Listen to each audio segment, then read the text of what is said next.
విడు మొరటోడు అని వాళ్ళు వీళ్ళు ఎన్నెన్ని అన్న పసి పిల్లవాడు నవాడు.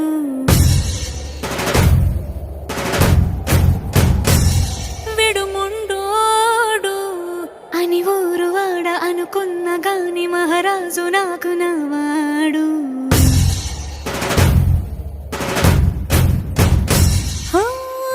మాట పెడుసైనా మనసులో వెన్న రాయిలా ఉన్నవాడిలోన దేవుడెవరికి తెలుసును నాకన్నా. సూసేకి అగ్గిరవ్వ మాదిరే ఉంటా